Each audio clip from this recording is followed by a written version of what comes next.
మాజీ మంత్రి ముఖేష్ గౌడ్ కన్నుమూశారు. ఆయన వయస్సు 60 సంవత్సరాలు. జూబ్లీహిల్స్ అపోలో ఆసుపత్రిలో చికిత్స పొందుతూ ఆయన తుదిశ్వాస విడిచారు. నియోజకవర్గం నుంచి మరొకసారి మహారాజ్గంజ్ నుంచి రెండు సార్లు గెలిచిన, మూడోసారి గోసామహల్ నుంచి ఈయన ఎమ్మెల్యేగా గెలిచాడు. ఈ 3 సార్లు కూడా ఈయన గెలిచాడు. ఉమ్మడి ఆంధ్రప్రదేశ్ లో మంత్రివర్గంలో పనిచేసిన వ్యక్తి. ఈయనకు 3 పిల్లలు ఉన్నారు. అంటే 2 కుమారులు, విక్రమ్ గౌడ్, విశాల్ గౌడ్, కుమార్తె శిల్ప ఉన్నారు.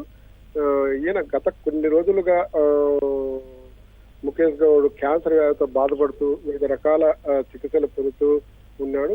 కొన్ని రోజుల క్రితం అపోలో హాస్పిటల్లో చేరి చికిత్స తీసుకున్నారు. వారం కిందట ఈయనకు పూర్తిగా ఈయన పరిస్థితి విషమంగా పరిగణించడంతో ఆసుపత్రి వర్గాలు కూడా ఆయన్ను వీలు కాదు, మేము ఆయన్ను ప్రొటెక్ట్ చేయలేమని చెప్పేసి పంపించారు. ఆయన ఇంటి దగ్గర వేరే ప్రత్యామ్నాయ చికిత్స పొందుతున్నట్టుగా తెలుస్తుంది. అయితే నిన్న రాత్రి 9 గంటల ప్రాంతంలో తిరిగి మళ్ళా అపోలో హాస్పిటల్లో ఆయన చేర్పించారు.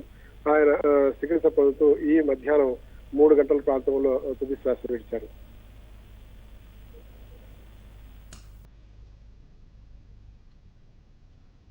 ధన్యవాదాలు తిరుపాల్.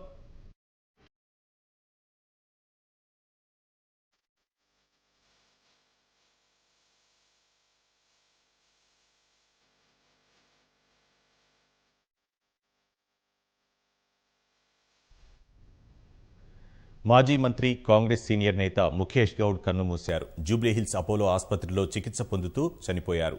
ఇటీవలే అస్వస్థతకు గురి కావడంతో కుటుంబ సభ్యులు ఆసుపత్రిలో చేర్పించగా చికిత్స పొందుతూ చనిపోయినట్లు వైద్యులు వెల్లడించారు.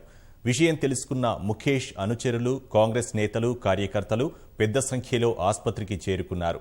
1959 జూలై 1న పుట్టిన ఆయన ఉస్మానియాలో BA చదివారు. కాంగ్రెస్ అనుబంధ విద్యార్థి విభాగం NSUIలో పనిచేసిన ఆయన యువజన కాంగ్రెస్ అధ్యక్షుడిగా బాధ్యతలు నిర్వహించారు. అనంతరం జాంబాగ్ డివిజన్ కార్పొరేటర్గా ఎన్నికయ్యారు. ఆ తర్వాత 1989, 2004లో మహారాజ్గంజ్, 2009లో గోషామహల్ నుంచి అసెంబ్లీకి ఎన్నికయ్యారు. ఉమ్మడి ఆంధ్రప్రదేశ్లో 2007లో బీసీ సంక్షేమ శాఖ మంత్రిగా, 2009లో మార్కెటింగ్ శాఖ మంత్రిగా పనిచేశారు. 2014, 2018లో గోషామహల్ నుంచి పోటీ చేసి ఓటమి పాలయ్యారు. 30 ఏళ్లుగా ఆయన కాంగ్రెస్లోనే ఉన్నారు. ముఖేష్కు భార్య, 2 కుమారులు, కుమార్తె ఉన్నారు. మాజీ మంత్రి ముఖేష్ గౌడ్ మృతిపై సీఎం కేసీఆర్ తీవ్ర సంతాపం తెలిపారు. కుటుంబ సభ్యులకు ప్రగాఢ సానుభూతి తెలిపిన ఆయన మంత్రిగా, ఎమ్మెల్యేగా ముఖేష్ గౌడ్ చేసిన సేవలను గుర్తు చేసుకున్నారు.